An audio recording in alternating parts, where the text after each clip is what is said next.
اب میں آپ کو ذرا اس جو انسانوں میں سے انسان دشمنی کا جن کا سب سے بڑا رول ہے، میں ان کی 2000 سالہ تاریخ کا آپ کے سامنے نقشہ رکھنا چاہتا ہوں۔ ان 1400 سال کا تو میں نے صرف 4 آپ کو پوائنٹس بتائے۔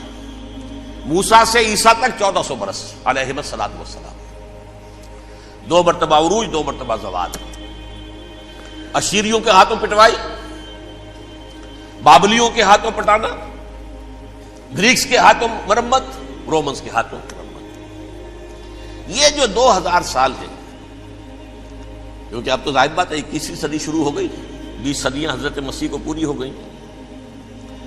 پہلی بات نوٹ کیجئے، حضرت مسیح کی پیدائش ہے سن 1 قبل مسیح۔ یہ نقطہ آپ نے کبھی سنا ہے یا نہیں؟ جب ملینیم کا سلسلہ شروع ہوا تھا پچھلے سال، تو میں نے بیان کر دیا تھا کہ ایک عجیب حساب کے اندر انہوں نے غلطی کی ہوئی ہے۔ حضرت مسیح کی پیدائش ہوئی 25 دسمبر کو، سن انہوں نے شروع کر دیا، جو اس کے بعد جنوری آئی تو پہلا سال شروع ہو گیا۔ اگر جنوری سے پہلا سال شروع ہوا تو یہ 6 دن جو ہے تو اس کے پچھلے سال میں تھے، لہذا کہا جائے گا کہ Jesus Christ was born 1 year before Christ BC۔ تو 1 قبل مسیح میں حضرت مسیح کی پیدائش ہوئی۔ یہ آخری اسرائیلی نبی اور رسول۔ یہودی علماء کی مخالفت، دشمنی، سولی پر چڑھوا دینا میں بیان کر چکا ہوں۔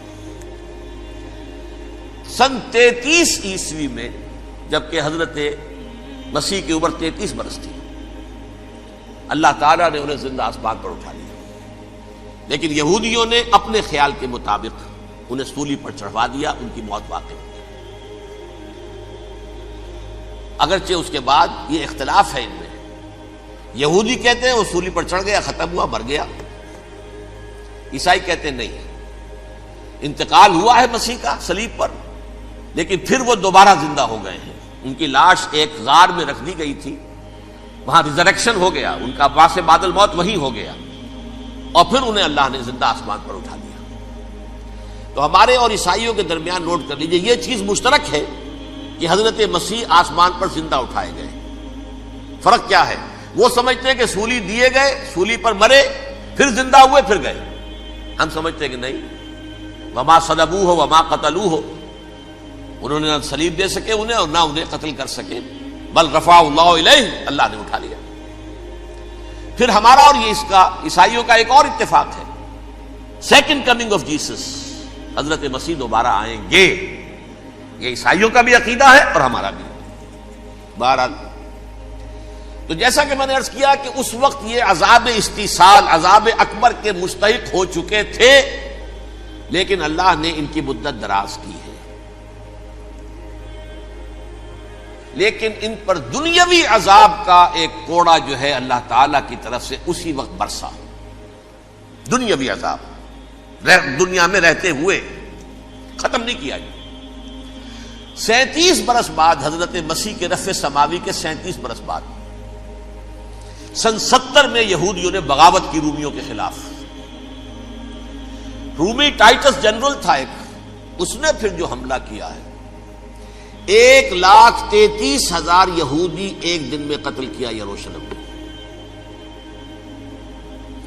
اور ہیکل سلیمانی گرا دیا۔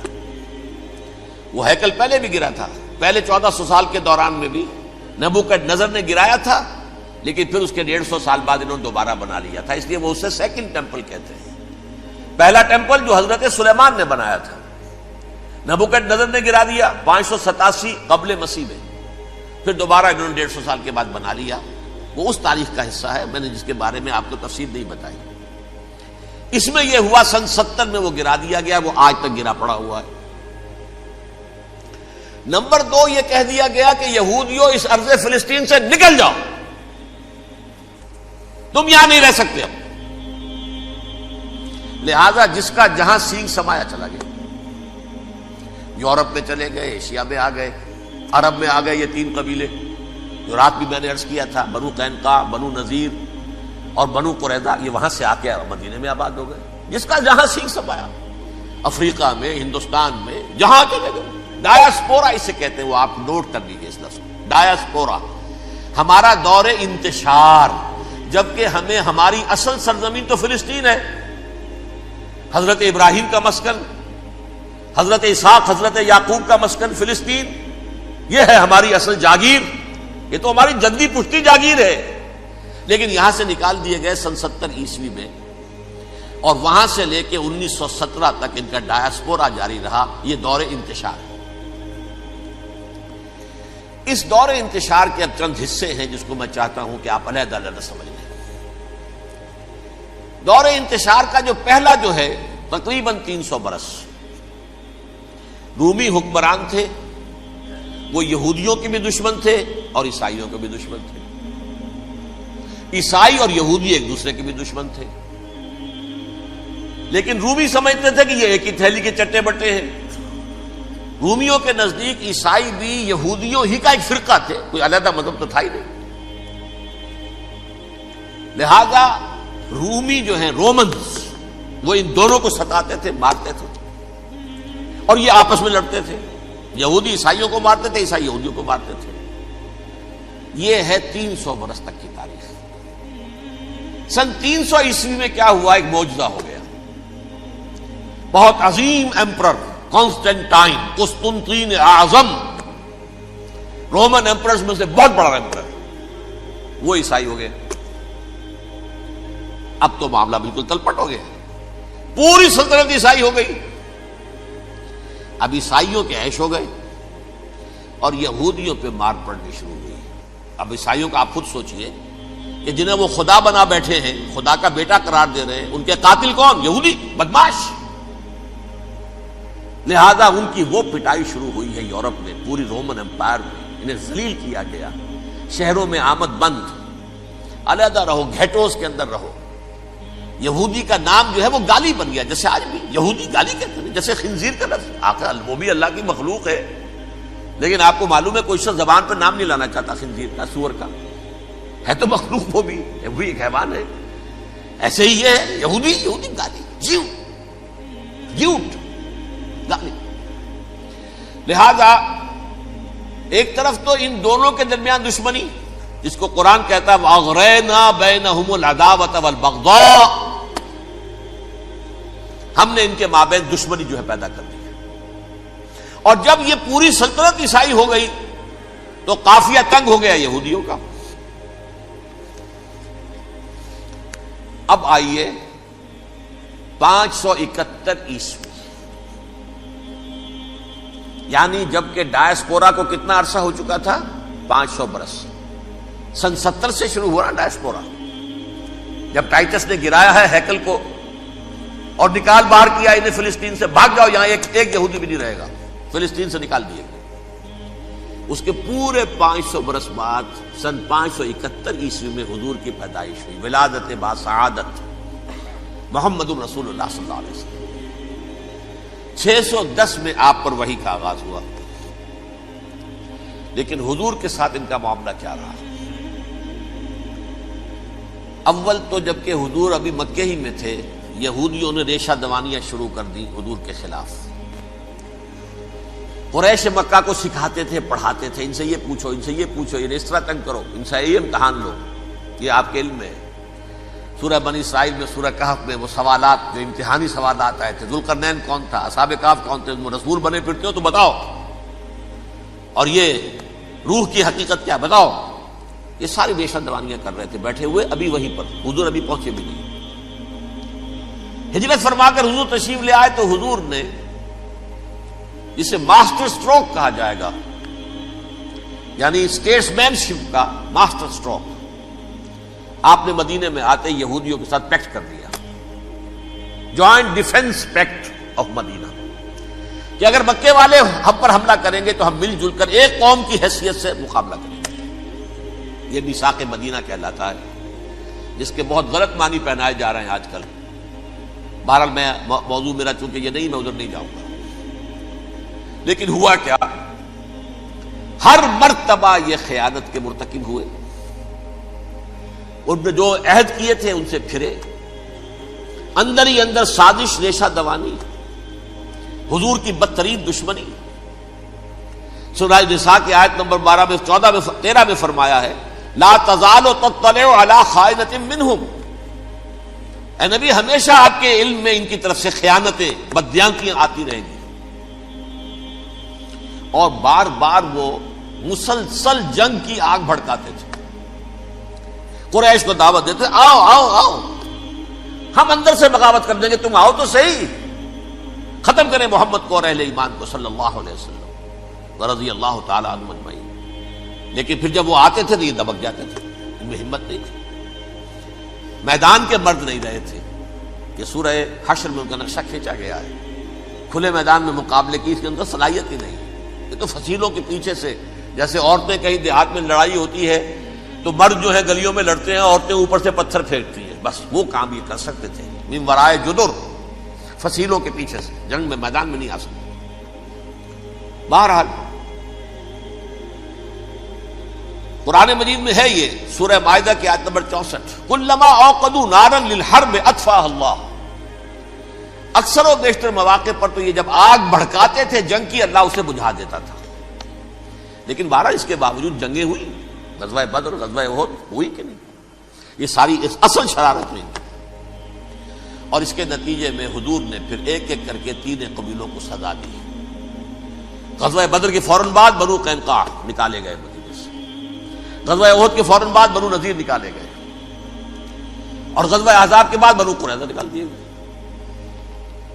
یہ تو میں نے آپ کے سامنے رکھ دیا صرف حضور کے زمانے میں ان کا کیا رویہ رہا. دشمن، رات بھی ہم نے وہ آیت پڑھی تھی، لَتَجِدَنَّ أَشَدَّ النَّاسِ عَدَاوَةً لِلَّذِينَ آمَنُوا الْيَهُودُ وَالَّذِينَ أَشْرَكُوا. اہل ایمان کی دشمنی میں شدید ترین تم پاؤ گے یہودیوں کو اور مشرکین. مشرکین بھی بعد میں ہے، پہلے یہودی. حضور کے بعد کیا ہوا اب یہ نوٹ کیجئے، یہ ان کی تاریخ کا دوسرا دور. حضرت عمر رضی اللہ تعالیٰ عنہ کا عہد خلافت ہے. بیت المقدس کا محاصرہ کیا گیا، فصیل بڑی اونچی، شہر اندر سے سیلف سفیشینٹ، حملے کا راستہ کوئی نہیں. محاصرہ طول کھینچ رہا ہے لیکن ان کے پاس رسد بھی موجود ہے، پانی بھی موجود ہے، وہ دروازے بند کر کے بیٹھے ہوئے. بالآخر اللہ تعالیٰ کی مشیت کا ظہور کیسے ہوا؟ ان کے کچھ علماء آئے فصیل پر، کہا دیکھو مسلمانوں، تم قیامت تک بھی یہاں پڑے رہو گے محاصرہ کر کے، ہمارا یہ شہر فتح نہیں ہوگا. ہاں ایک درویش بادشاہ کے ہاتھوں یہ شہر فتح ہونا ہے، لیکن تمہارے اندر ہمیں وہ نظر نہیں آ رہا. ابو عبیدہ بن الجراح رضی اللہ تعالی عنہ، امین هذه الامہ، ان کا فوراً ذہن گیا وہ درویش بادشاہ مدینے میں بیٹھا ہوا ہے، عمر رضی اللہ تعالی. اب ایک اور عمر بھی ہے جو قندھار میں بیٹھا ہے. نقشہ وہی ہے، سادگی کی حد تک نقشہ وہی، بالکل وہی، اپنی آنکھوں سے دیکھا ہے وہی سادگی. عمر اول، عمر ثانی تھے عمر بن عبد العزیز. اب ایک اللہ کے فضل سے اللہ تعالیٰ ایدہ اللہ بنصرتہ، اللہ تعالیٰ ان کی نصرت فرمائے، دشمنوں کو ان کے مقابلے میں نیست و نابود کرے. انہوں نے ریکویسٹ بھیج دی کہ حضور تشریف لائیے، یہ شہر فتح ہو جائے گا. وہ ہے سفر تاریخی، اتنا طویل سفر، تقریباً 700 میل، ایک اونٹ، ایک خادم، ایک منزل پہ امیر المومنین اوپر بیٹھے، خادم آگے چل رہا ہے، اگلی منزل پہ خادم اوپر بیٹھا ہے، امیر المومنین آگے جا رہے ہیں. اور جب پہنچے ہیں تو وہ باری تھی خادم کی. انہوں نے ہاتھ جوڑ دیا، حضور خدا کے لیے تم کیا کہیں گے لوگ، وہ میرا برا حال کر دیں گے، تمہیں شرم نہیں آئی؟ امیر المومنین پیدل آگے چل رہے ہیں نکیل پکڑ کر، اور تم بیٹھے ہو اوپر براجمان ہو. حضرت عمر فرمایا الدور دورک، نہیں باری تمہاری ہے، بیٹھ. اس حال میں پہنچے ہیں. اور پھر یہ کہ ابو عبیدہ بن الجراح آئے ہیں، استقبال کیا ہے تو دیکھا ہے اس حال میں چلے آ رہے ہیں. عمر نکیل پکڑے ہوئے چلے آ رہے ہیں، اور کہتے ہیں کہ کہیں کیچڑ ویچڑ تھا، جوتے خراب ہو گئے تھے، وہ بھی اتار کے ہاتھ میں پکڑے ہوئے، کپڑے تو تھے ہی پھٹے ہوئے. انہوں نے کہا بھی حضرت ابو عبیدہ نے، دیکھیے یہ بڑا متمدن ملک ہے، بڑا مہذب علاقہ ہے یہ، آپ ذرا حلیہ اپنا درست فرما لیں تب جا کے پیش ہم آپ کو کریں گے. آپ نے فرمایا نحن قوم اعزنا اللہ بالاسلام، ہم وہ قوم ہیں جنہیں اللہ نے عزت دی ہے اسلام کے ذریعے سے. کپڑوں کے ذریعے سے نہیں، دولت کے ذریعے سے نہیں۔ اسی حال میں گئے ہیں، اوپر سے انہوں نے کھڑے ہو کر نشانیاں دیکھی ہیں، اپنی کتابیں کھولی، ہاں یہ وہی ہے، اچھا لو جی سرنڈر، شہر تمہارے ہاتھ میں۔ خون کا ایک قطرہ نہیں بہا اور بیت المقدس فتح ہو گیا۔ لیکن اس وقت حضرت عمر نے ایک نرمی یہ کی کہ یہودیوں کے لیے بھی اسے اوپن سٹی قرار دے دیا۔ یہ احسان عظیم حضرت عمر کا، اس سے پہلے یہودی آ ہی نہیں سکتا تھا، داخل ہی نہیں ہو سکتا تھا، وہاں وہ آ کر وزٹ نہیں کر سکتا تھا، زیارت نہیں کر سکتا تھا اپنے مقدس مقامات کی۔ حضرت عمر نے یوں سمجھیے کہ تقریباً 550 برس کے بعد ان کے لیے راستہ کھولا ہے کہ ہاں تم آ سکتے ہو، زیارت کر سکتے ہو۔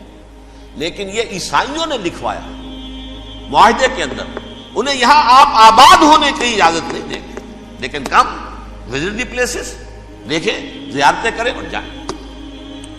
یہ معاہدہ حضرت عمر کا ہے رضی اللہ تعالیٰ، جو پھر خلافت راشدہ کے بعد بنو امیہ نے بھی اس کو آرڈر کیا، بنو عباس نے کیا، پھر جو ہمارے یہ ترکوں میں اندر خلافت آئی تو ترک خلفاء نے بھی اس معاہدے کی پوری پابندی کی۔ فلسطین میں آ سکتے ہیں یہودی صرف زائرین کی حیثیت سے، وہاں آباد نہیں ہو سکتے۔ اب آئیے اگلا دور آیا حضرت عثمان کا دور خلافت۔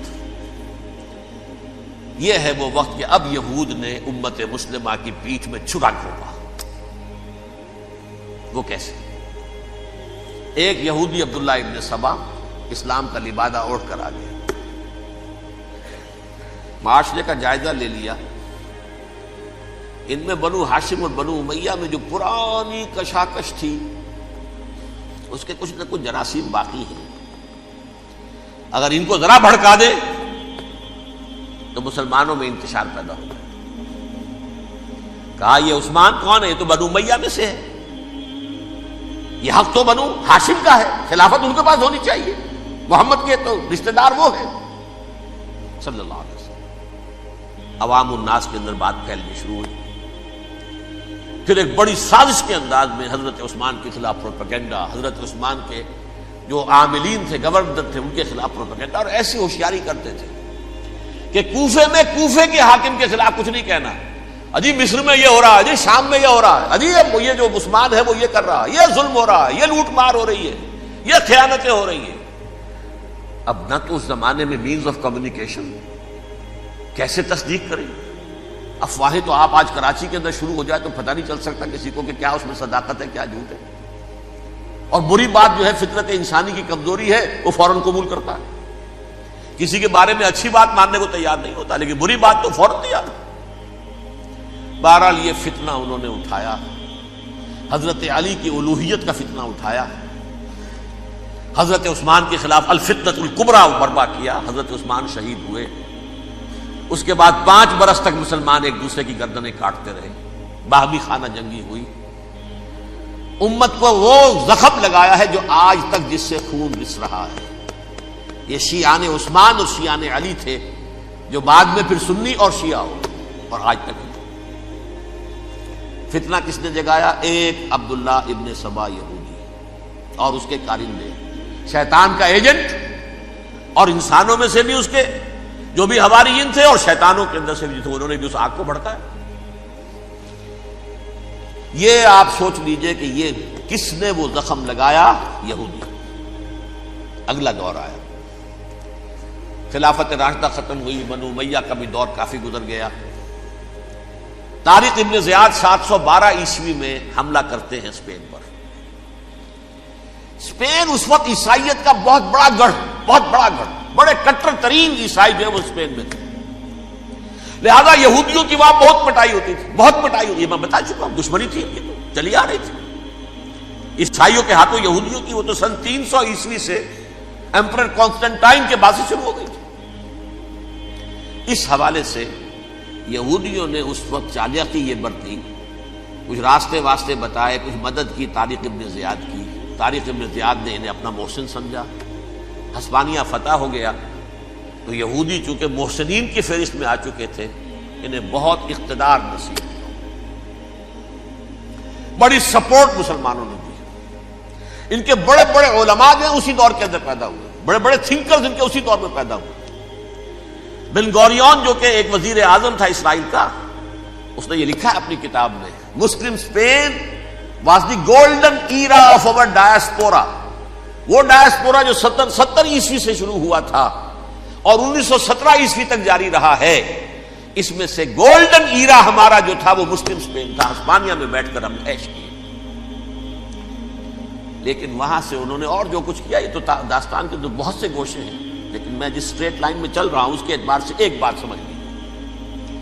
وہاں بیٹھ کر انہوں نے اب عیسائیت کی پیٹھ میں چھرا گھونپا، پروٹیسٹنٹ مذہب پیدا کیا، تقسیم کر دیا. جیسے شیعہ سنی کی تقسیم، عبداللہ ابن سبا، رومن کیتھولک اور پروٹیسٹنٹ کی تقسیم، یہودی علماء. ہوتا کیا تھا؟ ہسپانیہ کی یونیورسٹیاں ہیں، کارڈووا میں ہے، ٹولیڈو میں ہے، گریناڈا میں ہے، غرناطہ، قرطبہ، تولیتلا، اور وہاں آتے تھے لوگ. فرانس سے چلے آ رہے ہیں نوجوان پڑھنے کے لیے، جرمنی سے چلے آ رہے ہیں، اٹلی سے چلے آ رہے ہیں. 3 ہی ملک قریب ترین پڑھتے ہیں سینٹرل جو یورپ کے ہیں. یہاں پر جو ہے وہ اسلام جو نور پھیلا رہا تھا اس سے بھی مستفیض ہوئے. جہالت کے جو ہے پردے ان کے وہ چھٹے.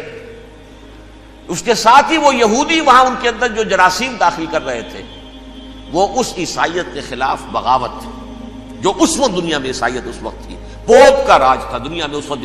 یورپ میں جو عیسائیت تھی اس میں ایک طرف بادشاہ تھے، لیکن بادشاہوں کی حیثیت وہاں پر یوں سمجھ لیجئے کٹ پتلیوں کی تھی. اصل قوت پوپ کے ہاتھ میں تھی. اور پوپ کو انہوں نے جیسے قرآن نے کہا اتخذوا احبارهم ورهبانهم اربابا من دون اللہ، کیونکہ سینٹ پال نے شریعت موسوی ساقط کر دی تھی تو اب شریعت تھی ہی نہیں.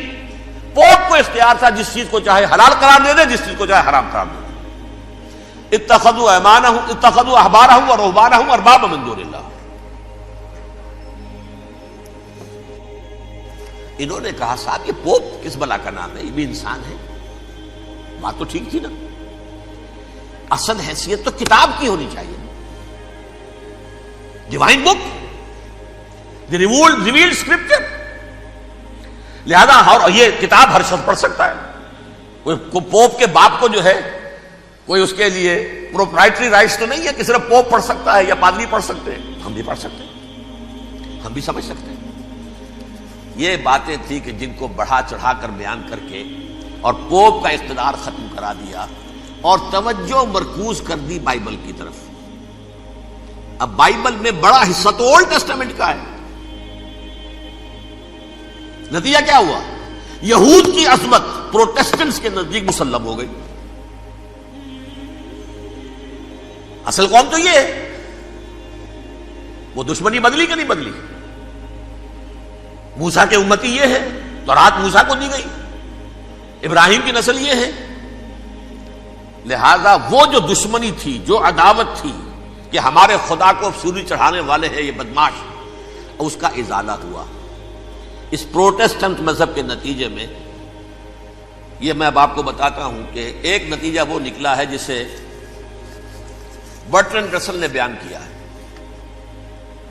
اس کی کتاب ہے ان پریز آف آئیڈلنس، صفحہ 108.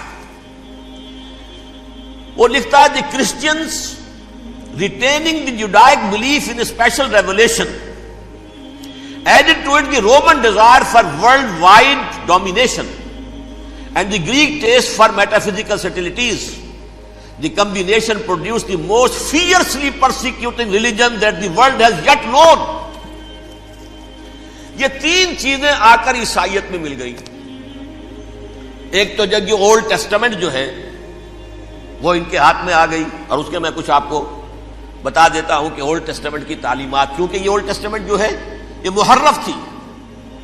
اصل تورات تو گم ہو گئی تھی 587 قبل مسیح میں، جب پہلی مرتبہ ہیکل جو ہے تباہ ہوا ہے اس وقت ختم ہو گئی تھی. اس کے کوئی 150 سال کے بعد انہوں نے یادداشتوں سے مرتب کر کے لکھی ہے. اب اس میں ان کے اپنے خیالات، اپنے امانی، اپنی توجیحات وہ شامل ہو گئی. لہذا میں آپ کو حوالے دیتا ہوں اس کتاب کے اندر مظالم کی جو تعلیم دی گئی ہے اہل کتاب نے اپنے مظالم قتل عام کے جواز کے لیے تورات میں تبدیلیاں کی اور پیغمبروں پر دہشت ناکی اور بدترین حرام کاری کے الزامات لگائے. سنیے، پہلا حوالہ ہے یہ گنتی باب 31 آیات 17-18. اس لیے ان بچوں میں جتنے لڑکے ہیں سب کو مار ڈالو، اور جتنی عورتیں مرد کا منہ دیکھ چکی ہیں ان کو بھی قتل کر ڈالو، لیکن ان لڑکیوں کو جو مرد سے واقف نہیں اور اچھوتی ہیں اپنے لیے زندہ رکھو. یہ کسی اللہ کی کتاب کا یہ جملہ ہو سکتا ہے؟ کسی ریویل بک کا؟ اور سنیے، یہ ہے استثناء ڈیٹرانومی باب 20 آیت 16-18. پر ان قوموں کے شہروں میں جن کو خداوند تیرا خدا میراث کے طور پر تجھ کو دیتا ہے، کسی ذی نفس کو جیتا نہ بچا رکھنا، جیسا خداوند تیرے خدا نے تجھ کو حکم دیا بالکل نیست کر دینا. مرد، عورتیں، بچے، بوڑھے سب ختم. یہ کتاب مقدس ہے. اور سنیے، سموئیل باب 27 آیت نمبر 9. اور داؤد نے اس سرزمین کو تباہ کر ڈالا اور عورت مرد کسی کو جیتا نہ چھوڑا. نمبر 4، ان سب آباد شہروں کو ماں، عورتوں اور بچوں کے بالکل نابود کر ڈالا. کتاب استثناء باب 3 آیت 6. یہ ہے جو کہہ رہا ہے برٹرینڈ رسل، کرسچینٹی میں آ کر یہ تین چیزیں شامل ہو گئی. ایک تو یہ باربیرین یہ تعلیم جو ہے، اور یہ مذہب کے نام پہ تعلیم، یہ کتاب مقدس کی تعلیم. نمبر 2، رومنز کے اندر جو ایک تمنا تھی ورلڈ ڈومینیشن کی، وہ عیسائیت کے اندر آ گئی. اس لیے کہ پوری رومن امپائر جو ہے عیسائی ہو گئی، تو اسے وراثت کے اندر ورلڈ ڈومینیشن کی جو ایک تمنا تھی وہ مل گئی. اور پھر یہ کہ انہوں نے جو توہمات تھے یونانیوں کے، ان کو بھی اپنے ہاں مختلف شکلوں کے اندر جمع کر لیا. ان تین چیزوں کا the combination produced the most fiercely persecuting religion that the world has yet known. اس کے نتیجے میں دنیا میں تاریخ انسانیت کے اندر جو بدترین خوخار ترین مذہب ہو سکتا ہے وہ شکل عیسائیت نے اختیار کی. اور اس کا مظہر عتم کیا تھا؟ نوٹ کیجیے، صلیبی جنگیں. ایک بات ٹائم ٹیبل کے اعتبار سے نوٹ کر لیجئے گا. فرسٹ ملینیم ختم ہوا، سیکنڈ شروع ہوا. ان کے 1000 سال ختم ہوئے تو 11ویں صدی میں سیکنڈ ملینیم شروع ہوا، تو پہلی صلیبی جنگیں ہوئی. لاکھوں مسلمان قتل کیے. صرف یروشلم کے اندر اتنا خون بہایا ہے کہ خود ان کے ہسٹورینز لکھتے ہیں کہ جب ان صلیبیوں نے جب گھوڑوں کے ساتھ وہ چل رہے تھے گلیوں میں، تو ان کے گھوڑوں کے گھٹنوں تک خون کی ندی بہ رہی تھی. جہاں سے گزرے ختم کرتے چلے گئے، آبادیاں کی آبادیاں ختم کر. اگرچہ اس کروسیڈ میں گیہوں کے ساتھ گھن بھی پسا، یہودی بھی بہت مارے گئے. یہ فرانس سے، جرمنی سے جب یہ کروسیڈرز آ رہے تھے، 3000 میل کا سفر طے کر کے آئے تھے. سوچئے تو صحیح. اربن ثانی پوپ جو تھا، آگ لگا دی تھی اس نے پورے یورپ کے اندر.